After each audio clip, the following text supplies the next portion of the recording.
मध्ये नवीन सरकार स्थापन होते। हे सरकार स्थापन होत असताना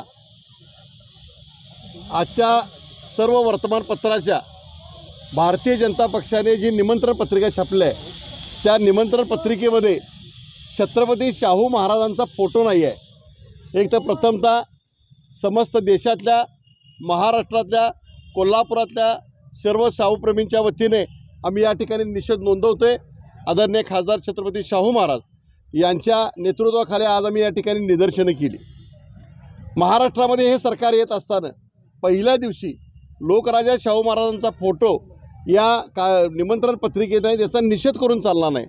महाराष्ट्रामध्ये याबद्दल शाहू प्रेमींच्या बद्दलची मोठ्या प्रमाणामध्ये लाट उसळेल।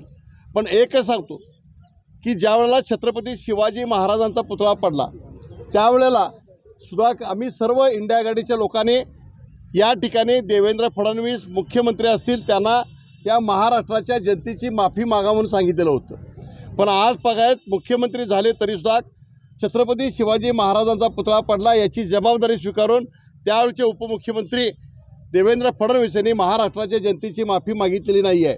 आज या ठिकाणी आम्ही एवढंच सांगतो की भारतीय जनता पक्षाने जी चूक केली आहे त्या भारतीय जनता पक्षाचे प्रमुख म्हणून महाराष्ट्राचे मुख्यमंत्री म्हणून तुम्ही जर बसत असाल तर फुले शाहू आंबेडकरांच्या विचाराचा छत्रपती शिवाजी महाराजांच्या शाहू महाराजांच्या विचारांचं आणि संभाजीराजांच्या विचारांचं हे महाराष्ट्रामध्ये सरकार चालत असतं।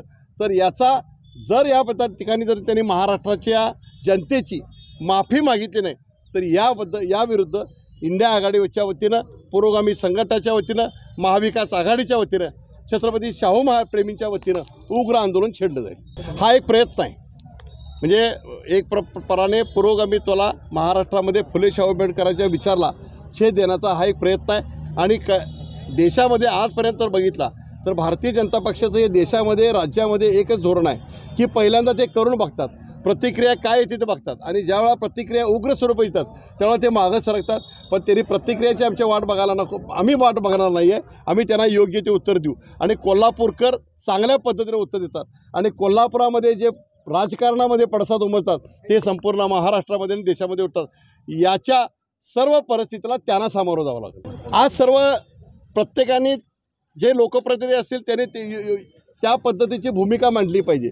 पण ज्यावेळेला फुले शाहू आंबेडकर छत्रपती शिवाजी महाराजांचा विचार घेऊन एक लोकप्रतिनिधी एक आमदार जर निवडणुकीच्या समोर जात असेल तर त्यांनी जनतेच्या त्या भावनेची कदर करून या गोष्टीचा निषेध नोंदवला पाहिजे असं आमचं मत आहे।